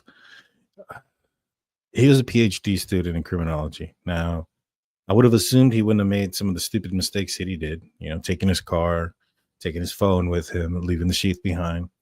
People still get surprised he got caught after he did all those dumb mistakes, but he did them. If I had to take a guess, based on that Reddit deal that he was putting out there, he also had some writings earlier on in his life where he talked about him struggling with remorse, feelings, talked about that he thinks of himself and other people as a sack of meat. Yeah. And so he saw his own family as almost like video game characters. They weren't real to him. He felt no emotional. His only remorse seemed to be that he was incapable of remorse, if I remember right. Correct. He didn't really feel, he knew there was something wrong with him. Right. And I would assume, I'm just assuming here, that other ex-cons that have committed violent crimes probably have some similar feelings. Right. Now, it doesn't mean that everybody that have those feelings commit murders or violent crimes. It's just that those that typically do have a lack of feeling and remorse. Yeah. Now he's talking to other people who have committed violent crimes. I'm thinking he's probably finding some similarities between himself and them, thinking maybe, hey, I feel that way. I had those feelings before I took, now, and those are the feelings that this person may have had. So to me, I think it was more about the feeling aspect of it, wanting to take power, control. Everything in his life was falling apart. He was losing his TA job. He had basically was, he was fired from that. He was going to lose his finances. I think at the end of the day, he wanted to commit a crime, but he was smart enough to know that if he committed it in his backyard or anybody that he had a connection to, that it would come back to him. So he chose somebody who was in a neighboring town that he has no connection to. And to me, I think that when you look at the aspect of not leaving much DNA behind, when you look at that comes with a lot of planning and thought. And so I'm assuming that he probably thinks that, all right, I want this to be big. I want, this to be my, he wrote and talked about having delusions of grandeur, of being grander, whatever. If he wants this to be a huge case, multiple victims, young, attractive females, those are typical of the things you want to do. But you also want to get away with it. So going out, finding a sorority home, you have parties at these homes. And when you have parties at those homes, that usually means there's a lot of foot traffic, a lot of people coming in and out, drinks being drank, things of that nature. So DNA being swapped in different places, you might be able to mask yourself amongst all of that, right? Yeah. And so what I think happened is he went out one night, that area that they were at is fairly, has a lot of parties, especially that year, probably heard the parties, went out there, saw them. I think that if you park in the back there, you can look into Maddie's room. He went straight towards Maddie's room from what the PCA states. He went in from the sliding glass door, up the stairs and into Maddie's room. That's the one you can see from the outside. So I think everything, at least at that point, was from there. Did he run into him somewhere else? Maybe follow them there as well? Possible. Anything is, I'm speculating on this, obviously. But I do think when it comes down to him trying to really get away with it and him covering certain tracks, I think that's probably one of the more things that he had done. And I had seen something that I wanted to talk about and say. So first I want to say, we had a few here. So we have thank you to Arlene. Thank you to Francesca. Laura, $2 super chat. You and Kevin should do more duos. Thank you. Mark comes in with a Eagles fan here, DT, but we can all join forces and looking for justice.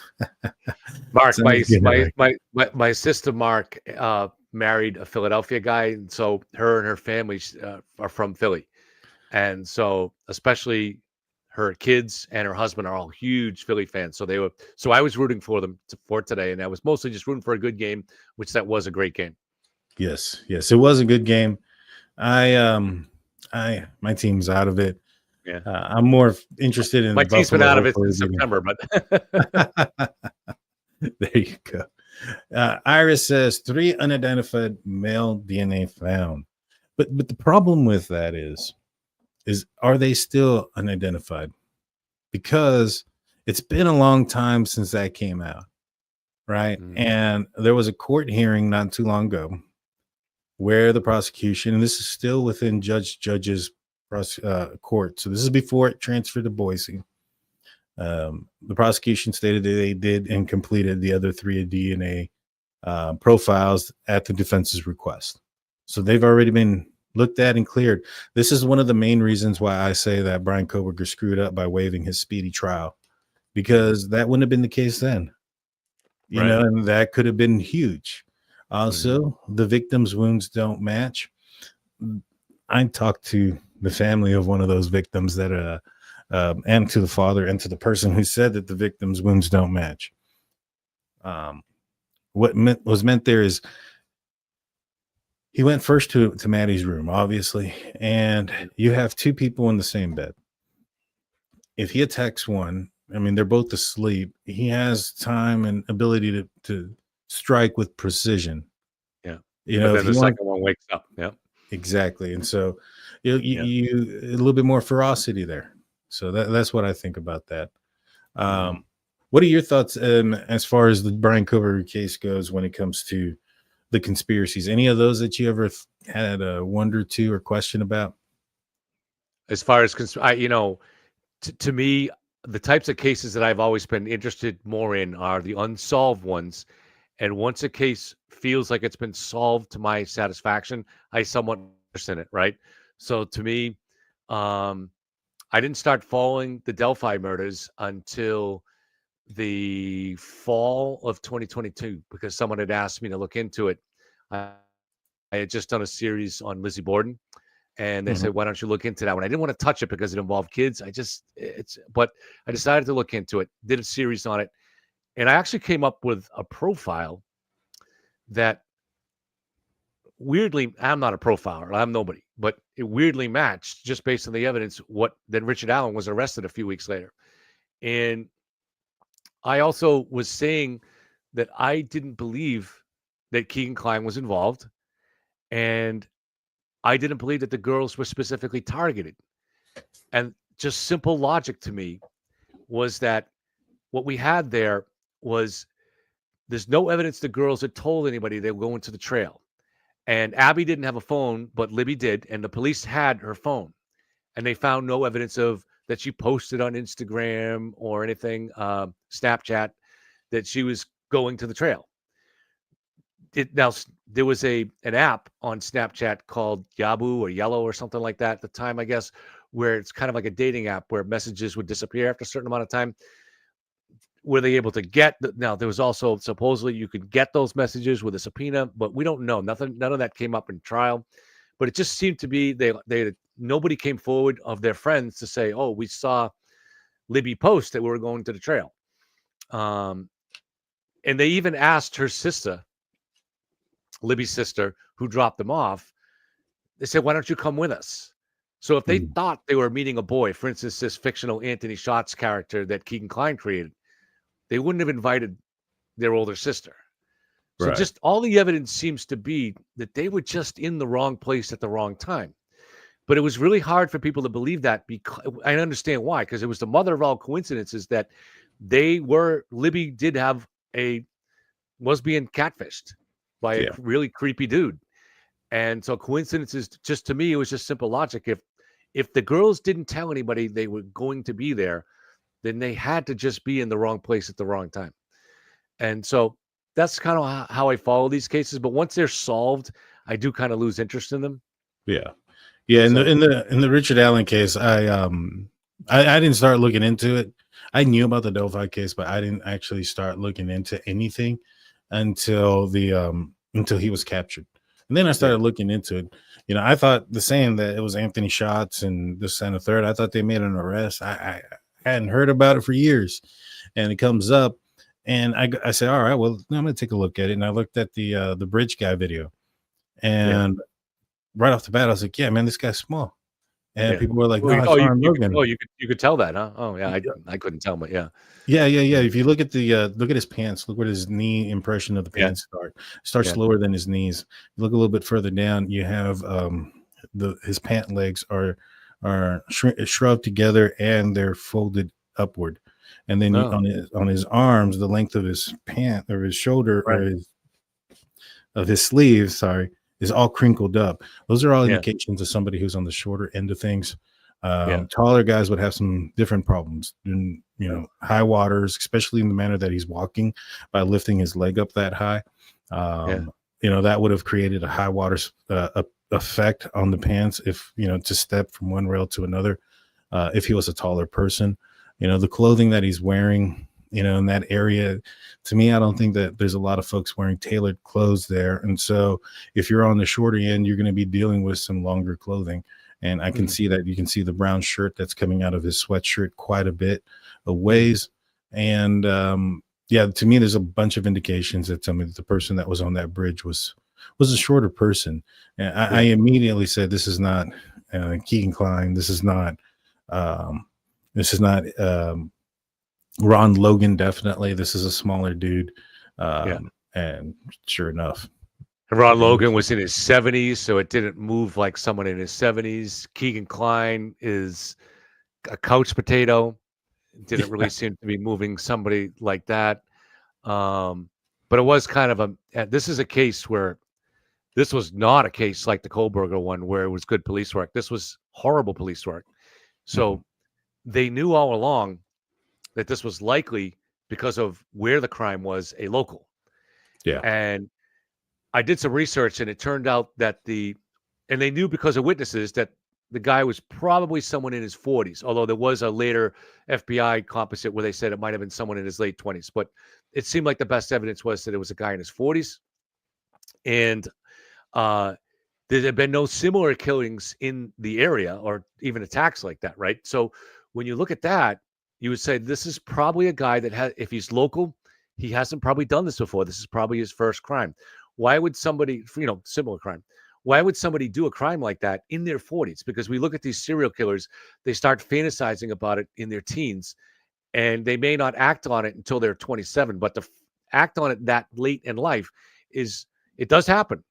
But usually there's something that prevented them from doing it. And so to me, what I concluded was it was probably because he saw himself as a father, and he just didn't really see himself as doing this kind of thing. And that maybe he had a daughter that had just recently left the house. So those are kind of my thoughts on it. But the police, they knew they had a partial description of the vehicle. Now they had Richard Allen's own words. If they hadn't lost that and then refound it later, they should have got this guy within a week. His own words put him at the crime scene. And he said he didn't see the girls, but that was impossible because he was at the bridge just minutes before they arrived. And it's a one-way trail. There was nowhere else for him to go. So they really, but even if they didn't have his words on that, they should have been able to just kind of, you got the number of people in that town between the age of 25 and 50 was only 500 men. And you start going through that list and see who drove a dark hatchback kind of sport vehicle or a dark SUV, who had access to that. And just through a process of elimination, they should have, with the manpower they had, have got that down to a workable list within a week. And then you go and you asked, hey, do you mind if we spray your vehicle with luminol? Because there would have been tremendous blood evidence inside that vehicle. Oh, yeah. And even if he doesn't get permission, and some people wouldn't, even innocent people, now you got a really short list that you're working off. I don't know. I just feel like that case should have been, and it wasn't solved, I think, because the FBI misled them. The FBI, because Ron Logan had created that false alibi, they got tunnel vision on that. And once police get tunnel vision, that's what happens. You stop looking at other angles. And then later they got tunnel vision on Keegan Klein. So I think that's what happened. But and those are the tentacles that I think that the officer there in that case, Carter, was mentioning. Tentacles don't lead anywhere. A bunch of things that were looking promising and ended up not being anything. Yeah. But we've hit the 2-hour mark. I want to thank you so much, Kevin, for being on here and talking about these cases. I'd love to have you back on again. I'm more than happy to come onto your case or onto your channel as well. Everybody seemed to really enjoy this. Everyone, go check out Yellow Cottage Tales. Let's see. This is his channel here on YouTube. Make sure you guys tell him that we sent you. You won't be disappointed. You won't be disappointed. Is there anywhere else that folks can find you there, Kevin? No, that's it. I mean, I cover the case a lot, or the Karen Reed case a lot on Twitter, but you guys can just go find me at Yellow Cottage. And thank you again for having me on, Daniel. I really enjoyed talking to you. You did a great job zooming in on the driveway video a little bit differently than I've seen before. That was really good. So I'm going to brush up a little bit more on Kohberger. And then, yeah, I'd love to have you on and we'll talk about that or any other cases you're interested in. You have a good mind for breaking these down. So I'd like to talk to you. Absolutely. Yes, sir. Yes, sir. Well, I appreciate you being here. Guys, please hit that like button, hit that subscribe button, go over to Yellow Cottage Tales, hit subscribe there, and you'll see me here over there pretty soon. So with that being said, guys, y'all have a great night. Be safe out there. It's going to be cold, and stay safe. Peace. Thanks.